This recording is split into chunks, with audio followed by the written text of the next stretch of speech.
पाठ 2 वर्ण विचार फोनोलॉजी। वर्ण लेटर। वर्ण लेटर। कोई भी भाषा सीखने के लिए सबसे पहले हमें उस भाषा की मूल ध्वनि समूह का ज्ञान होना आवश्यक है।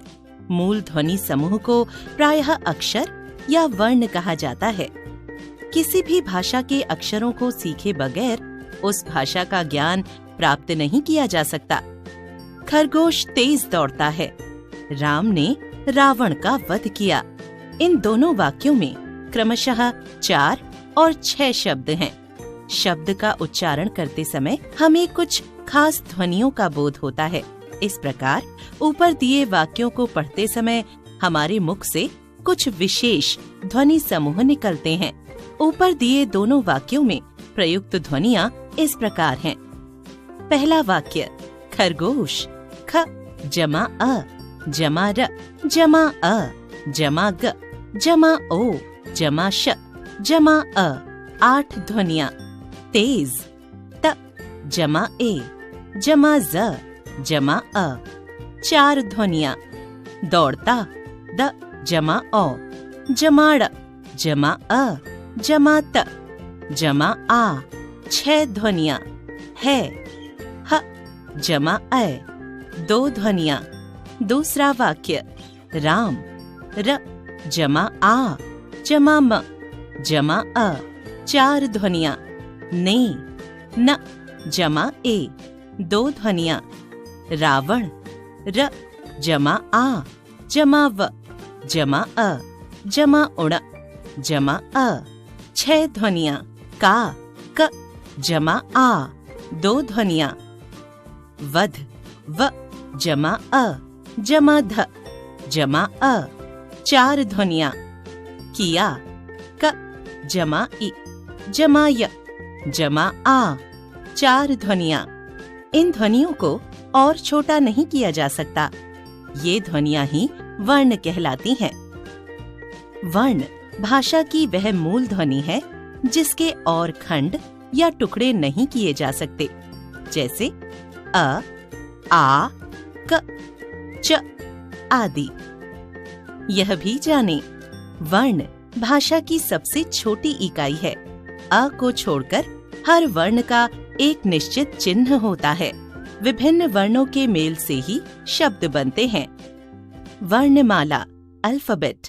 वर्णमाला का शाब्दिक अर्थ होता है वर्ण जमा माला, अर्थात वर्णों का समूह। आपने मोतियों की माला देखी होगी। जिस प्रकार माला में ढेर सारे अलग अलग किस्म के मोतियों को क्रमानुसार पिरोया जाता है, ठीक उसी प्रकार भाषा में तरह तरह की ध्वनियां होती हैं, जिन्हें एक विशेष व्यवस्था में रखा जाता है। इन ध्वनियों के लिए भाषा में निश्चित वर्ण होते हैं। वर्णों का यह व्यवस्थित समूह ही वर्णमाला कहलाता है।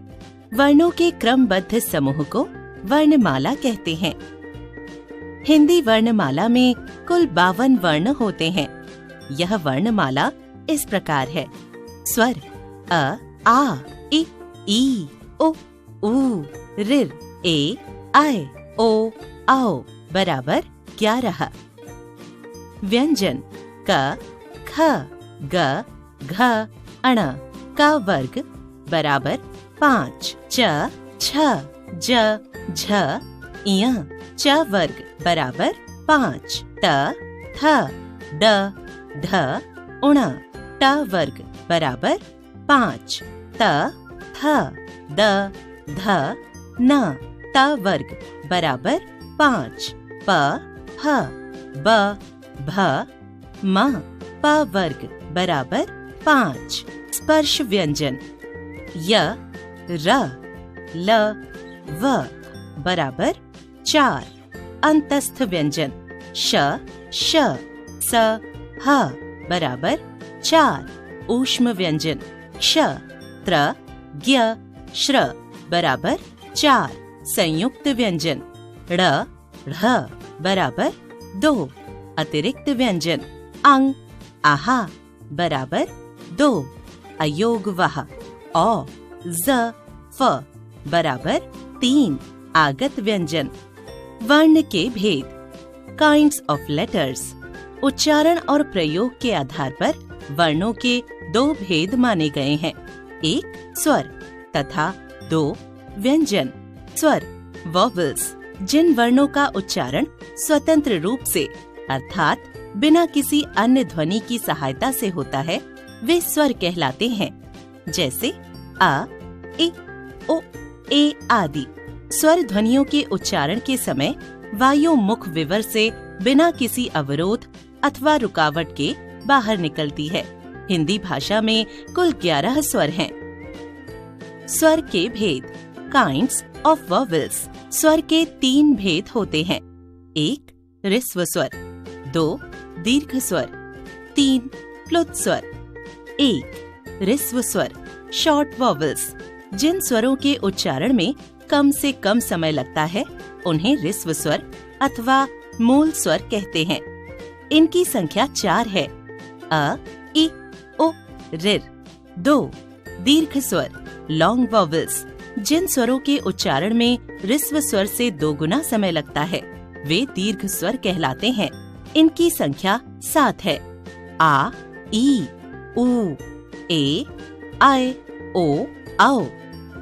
3 प्लुत स्वर लॉन्गर वॉवल्स। जिन स्वरों के उच्चारण में ह्रस्व स्वर से लगभग तिगुना समय लगता है वे प्लुत स्वर कहलाते हैं।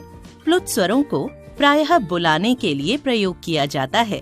इन्हें लिखते समय उस स्वर के आगे आकार का चिन्ह लगा दिया जाता है, जैसे ओम, बिटिया, राधा आदि। यह भी जाने, वर्तमान में प्लुत के लिए कोई निर्धारित चिन्ह प्रयोग नहीं होने के कारण व्याकरण में स्वर के 2 मुख्य भेद ही माने गए हैं। अयोगवाह आफ्टर साउंड्स। अयोगवाह हिंदी वर्णमाला के 2 वर्ण हैं, अंग अनुस्वार और आहा विसर्ग। वर्णमाला में ये स्वरों के बाद लिखे जाते हैं, ना तो ये स्वर हैं न व्यंजन, अतः इन्हें अयोगवाह कहते हैं। एक अनुस्वार नेजल साउंड्स। इस ध्वनि के उच्चारण में हवा केवल नाक से बाहर निकलती है तथा इसका उच्चारण अण, इय तथा इसका उच्चारण अण, इय, अण, न या म के समान होता है। इसका लिपि चिन्ह बिंदु है, जैसे दंगा, शंख, टंकन, चंदा, यंत्र, पंथ, संवाद आदि। 2 विसर्ग कोलन। आहा को विसर्ग कहा जाता है। इसका उच्चारण ह की भांति किया जाता है, जैसे अतः, प्रातः, अंततः आदि। 3 अनुनासिक सेमी नेजल साउंड्स। जिस वर्ण के उच्चारण में हवा मुंह और नाक दोनों से बाहर निकलती है वह ध्वनि अनुनासिक होती है।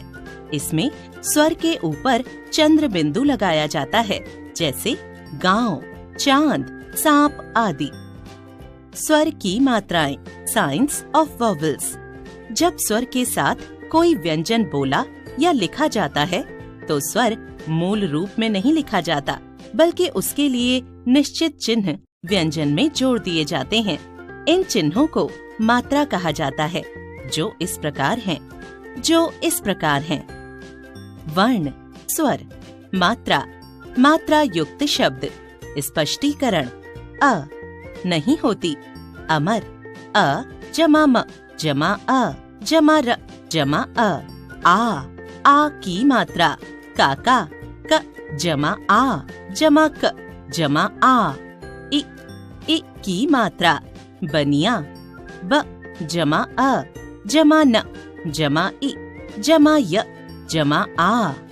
ई की मात्रा, कीट, क जमा ई जमा ट जमा अ। ओ की मात्रा, बगुला, ब जमा अ जमा ग जमा ओ जमा ल जमा आ। ऊ की मात्रा, खूब, क जमा ऊ जमा प जमा अ।